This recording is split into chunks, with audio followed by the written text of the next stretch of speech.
gaming handheld is a really useful device.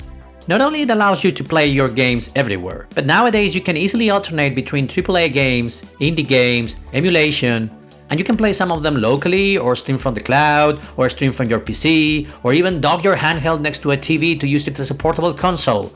So many possibilities. I recently found myself having to renew my handheld device since my old Odin Lite battery died. More on this later. And of all the different options in the market, I went with the Logitech G Cloud. I had completely discarded it myself some time ago, but I realized that currently it's the best option for my use case, which is the key concept here. I know some people might be rolling their eyes now or mumbling stuff about the Steam Deck or the Rog Ally X or the Odin 2 or incoming 3, etc, etc. Fair enough. But if you stay with me a bit longer and keep your mind open, I think I have a strong case here. Let me explain why I believe the G Cloud might be the better option for many people that are in a similar position as I am.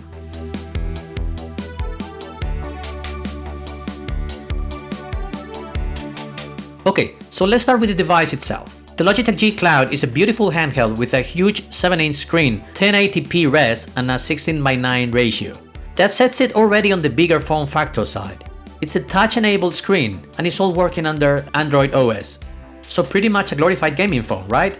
But wait, because it carries a notoriously low-end chipset by today's standard, as it's a Snapdragon 720G. I mean, even my older Odin Lite with its Dimensity 900 was slightly better already for some stuff. So what gives? What am I trying to pull here? Well, let's hold on a minute precisely on its form factor. First of all, anybody who grabs this device for the first time always makes the same comment about it. Oh wow, it's very light. The Logitech G Cloud weighs 463 grams, whereas the Steam Deck weighs 640 grams or 669 depending on which Steam Deck you've got, and the Rog Ally goes up to 750 grams.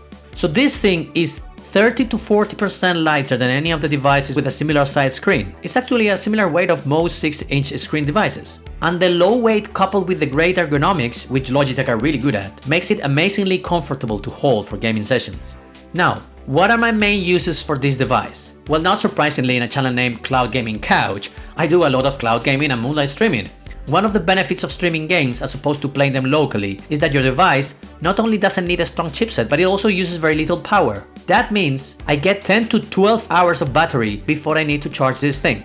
Just this fact puts it in a completely different league than something like a Steam Deck.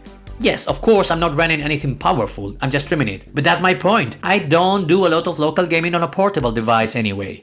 Also, because of this, it needs no fans, so it makes no noise, and it doesn't generate any heat anywhere, which is another typical issue with these handhelds. If I'm on a plane trip, I can play emulation, which this device does really well for anything PlayStation 2 or below. Yeah, you cannot properly emulate a Switch or even less Windows games or anything like that, which I don't do either. If that's your use case, this is definitely not for you. One of the older fatal flaws for me with this handheld was that when it was first released, there was no TV out option, and that was out of the question. I really need that on my portable device. But that has long been solved, and current firmware supports that fine from the same USB-C charging port. It also auto-dims the screen so that you don't waste extra battery. And it also honors its own name by having a really good Wi-Fi connection. Yes, I know it's Wi-Fi 5 since it came a while ago, but compared to my Samsung phone, I've noticed at the same spot the signal seems to be much better on the G Cloud.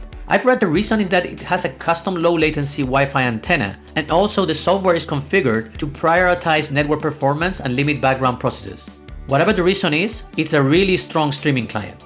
Now, some people were not happy about the regular Android UI, and the older custom frontend was a bit ugly, so they've also fixed that by adding a much more console-like front end. It looks very Xboxy now, and I'm sure console players will feel right at home with it. It's what they call handheld mode.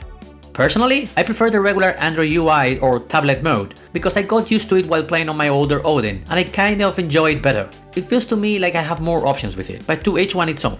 Also, for emulation, I use the Digiso front end, which totally meets what I need for emulation, and is the perfect balance for me. I find that Emulation Station works better if you're just on a dedicated emulation device, but Digiso still gives me a lot of options while being open enough for me to do other things, and it's a breeze to set up.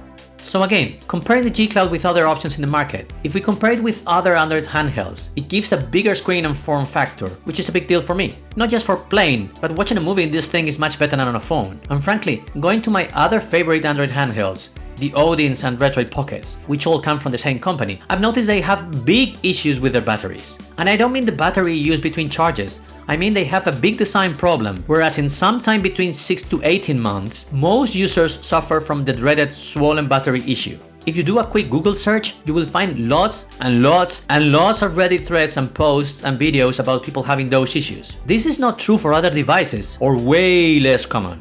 So it's indeed a design issue or bad component chosen for the Odins and the Retroids. The parent company that owns both, Moore Chip Technologies based in China, does not acknowledge this is a problem, but people have flagged it a lot, which tells me they are aware and they're just fine with it. That's just programmed obsolescence for you, not acceptable. If we compare the Logitech G Cloud with the Steam Deck or the Rog Ally or the Lenovo Legion or any other similar devices, it all comes to one specific thing. Do you need local play of Windows games or Switch emulation? If you do, then yes, you need one of those and the G Cloud isn't your product. But if you're okay with cloud gaming big titles and emulating old ones, then there's no competition. No Steam Deck will give you 12-hour plus battery use and no fan noise or heat generation. Same for the other devices. Now, are there no downsides to the G Cloud? Well, yes. There are two things I would like Logitech to address for a future version. First and foremost, the D-pad, its biggest flaw. Diagonals are not good enough for many platform games. Yes, you won't notice it for most modern games, so you'll use the analog controllers, but I like to use D-pads for Metroidvanias and things like that, and it's painful. The second thing is that even if they should keep a lower end chipset to avoid draining the battery and keep on not needing a fan, I firmly believe they can go with something much better than the Snapdragon 720G, which is really old for today's standards.